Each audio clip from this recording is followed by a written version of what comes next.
Hey everybody, this is Leslie and you're watching Midlife and Nailing It. I am back from vacation, so we're back to regular scheduled videos. I try to post every Monday, Wednesday, and Friday. If you could please hit the subscribe button, the notification bell, and give this video a thumbs up, I'd really appreciate it. Today I have for you a food video. I am now calling my food videos my recipe of the week video. I used to do a what's for dinner and then I switched over to a cook with me. It's basically the same thing. Every Monday I do a food video and I'm just going to call it my recipe of the week video just because I'm wanting to stand out a little bit more. Okay, let's go ahead and get started. So today I'm going to make some chicken fajita nachos. And actually it's earlier in the day. It's about 11 o'clock on a Sunday and we eat dinner kind of early on a Sunday. So my plan is to have dinner around 3 or 4 o'clock. And so I got out my crock pot here, and of course I'm using my crock pot liner because if I can take a shortcut with cleaning, you know I'm going to take it just how I am.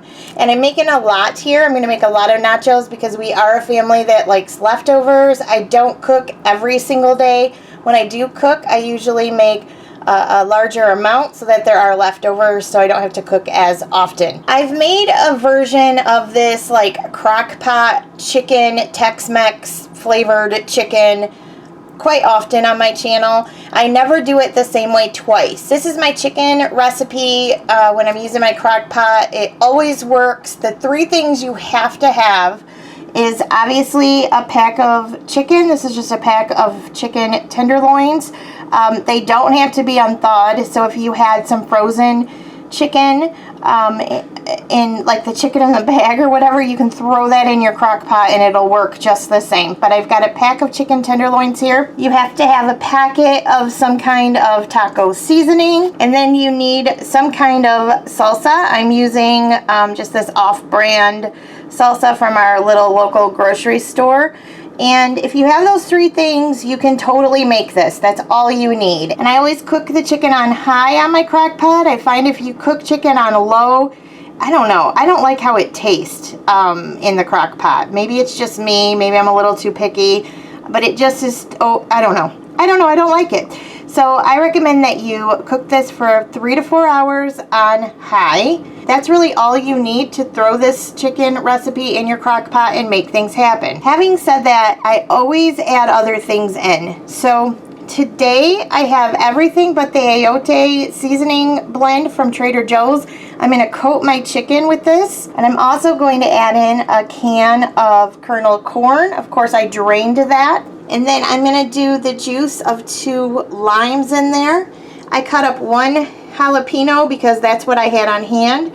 And then I've got some cilantro here. I would usually add a little more cilantro than this, but this is all that I had. Okay, so I got my chicken all seasoned up, and I am just going to throw that into my crock pot. And now I'm just throwing in my corn. Next, I'm just throwing in my taco seasoning, and it really doesn't matter what order you do this. I'm throwing in my chopped up jalapeno and my handful of cilantro here, and I'm just throwing in some salsa. This is a large jar, so I'm probably only going to put in about 3/4 of it. And then last, I'm squeezing my lime juice in. And so I'll go ahead and do the rest of the lime. Okay guys, so I went ahead and gave my little concoction a stir. I'm just going to grab my lid really quick. Get that on there. And set my crock pot on high, and I'll let that cook for 3 to 4 hours, and that will be the chicken part of my chicken fajita nachos. Okay guys, so my chicken was finished, so I went ahead and turned my crock pot off. I grabbed a couple of forks there and I shred my chicken up and stirred it up really good with all the other ingredients. I'm going to pop my lid back on, and then I'm going to go ahead and move to the other things I'm going to do to get my nachos put together here. So for chicken fajitas, you would normally julienne the green pepper, red pepper, and onion. I'm using 2 green pepper, a red pepper, and an onion here. We like a lot of vegetables. I have another red pepper, but I think that might be too many vegetables, perhaps. I don't know, I might add it in. We'll see. But I'm going to go ahead and dice this up and then cook it on the stovetop a little bit. I feel like dicing would be a better choice for nachos. I don't know, I'm kind of making these up today. So I'm going to go ahead and cut these peppers and onion up.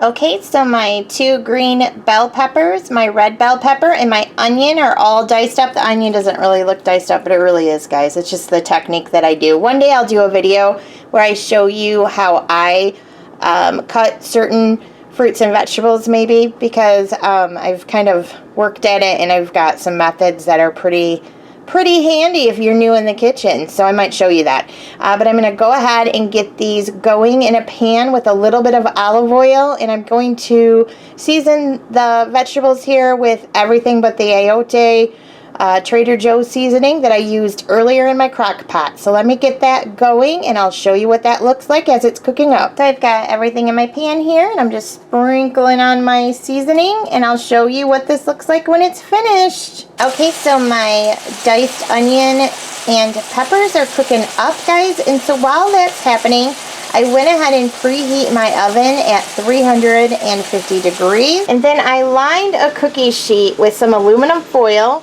and I threw my chips on because I'm going to pop those in the oven for like 5 to 7 minutes. I don't know. I've never done that before, but I think because usually when I make cookie sheet nachos, they go in the oven after I've got the cheese on, but I'm actually making a queso right now, so that's going to be put on top.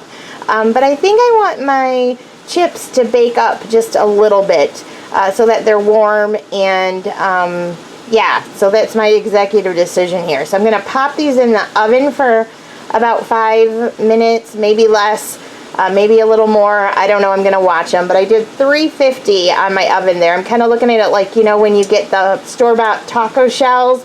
I'm thinking I'm going to treat it the same way. I think everything should work out. We'll see.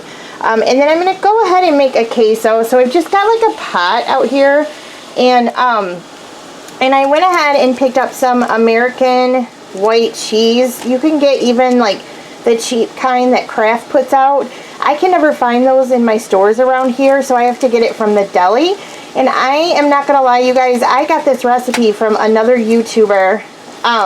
Gosh, what's her name? She's called something else now, but it used to be the welder's wife. Oh Lord. Anyway, about a year ago, I saw a recipe she made, and she makes this queso cheese all the time, and actually I saw a lot of videos where she did it, and I didn't think, I mean, I'm going to be honest, if she ever watches this, I don't know if she would, or someone that likes her, I'm not dogging her anyway, but when I saw it, I was like, I don't think so, that doesn't even look good, but I was like, one day, I'm like, I'm going to try it, and I will be... Oh my gosh, you guys, if you've seen her and thought the same thing, like you weren't sure about it, it is so easy and so delicious. And so I just buy like a pound of the deli cheese, and it's like in the slice form, you know, like real cheap, processed. Yeah, I'm going to go ahead and get this into my pan. And then to that, you add a can of this chopped green chilies, whatever brand you'd like. And then she gives more like specific dimensions to stuff than I do. I just kind of wing it. So I add the pound of cheese. I add the diced chilies. I think she might add cumin or something, and I guess I could do that, but I haven't been, and life still goes on and is fine. So I'm going to rock out the way that I did it. It's my kitchen, right? And then I'm going to add some milk. And so I just pulled my milk out here. I eyeball it, guys. I would say it's a little under 1/4 a cup. What you'll want when your cheese starts melting is you want it to be like runny, not like where it's clumpy. You'll see. I'll show you as I go through the process.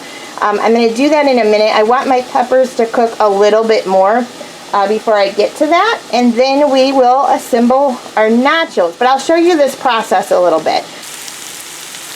So I'm letting my peppers go just a little bit longer. I just put my tortilla chips into the oven, And then I just wanted to show you, I've got the burner on, I just turned it on, but I just throw all the little slices in there, threw the chilies in, and threw in a little bit of milk.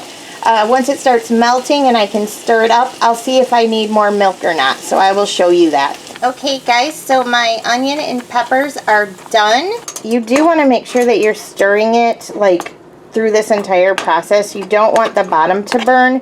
That's why I set you guys down really quick and got to this. I think I do need to add just a little bit more milk, so I'm going to do that. Okay guys, so I've got the consistency that I want. I just went ahead and dropped this burner down to low, and I'm going to grab my chips out of the oven here. Actually, I'm hoping they're not burnt because I totally forgot about them, so everyone cross their fingers. I may have burnt the chips. Okay, I'm super excited. I got my chips out on time. They did not burn. I can smell that they kind of got that roasted taste to them, and so I'm super excited about it. So now what I'm going to do is go ahead. I've got my chips. I'm going to layer it with my chicken. I'm going to put my peppers on it, and I'm going to drizzle my cheese, and then I'm going to top it with some sour cream and some taco sauce. So I've got my chips here. Here's my chicken that's going to go on top, and then I've got my peppers that I'm going to throw on top. And I've got my cheese sauce that's going to go on top. So I'm going to go ahead and throw that all together and then show you what it looks like. Okay guys, so I've got my chicken on top. The really cool thing is I've got a ton of chicken left, you guys. I could totally make a salad, or I could just make some white rice and top this with it. It would be so good with some salsa and sour cream on top. Oh yeah, so that's going to go in my fridge for leftover meals throughout the week. All right guys, so I've got my peppers on. I did use all of them. I guess if I was smart, I could have cooked that extra red pepper, and then maybe I would have had a little bit left over to do some leftover meals with the chicken I've got left over, but I didn't think of that. It'll be all right. It'll still be good. And so now I'm going to come through with my queso. All right, guys, so I came through with my queso and covered my chips. I have quite a lot left, which my daughter will be excited because she likes to eat just chips and cheese. She doesn't like all the other stuff on it. So this is how my nachos turned out. I'm going to go ahead and get this all plated up for well, they can get their own plates. Let's be honest with one another. I don't plate anybody's food up. Okay guys, I wanted to come back on and just kind of show you what I was talking about. We had nachos left, so there's those leftovers, and I got those in the fridge. I did 1 cup of rice, 1 cup of water, and then I went ahead and shook in some of that everything but the ayote seasoning from Trader Joe's, and I just made up some rice right there, so I've got it on this side. And then I threw my chicken mixture that I made in the crock pot over here, and then I put kind of a line of salsa down the middle just to make it kind of a little bit fun, and I put a little bit of sour cream and a little bit of that taco sauce that I used from Trader Joe's, and that's my little chicken fajita rice bowl. I was able to make 2. I'm going to throw the lid on, and the cool thing about the rice bowl, guys, like this, I think anyways, is you can eat it either warmed up or cold. So you would just mix it all together, and it makes like a little cold rice salad, and it's super, super good. You could take some chips with you, or if you had any tortilla shells, or you can just eat it like it is. I say all the time, we're a family that eats leftovers. So whenever I get the chance, I'll show you at the end of one of these recipe videos, if the recipe, I'm going to turn it into some lunches, like what I mean by that. Thank you so much for watching, and I'll see you soon.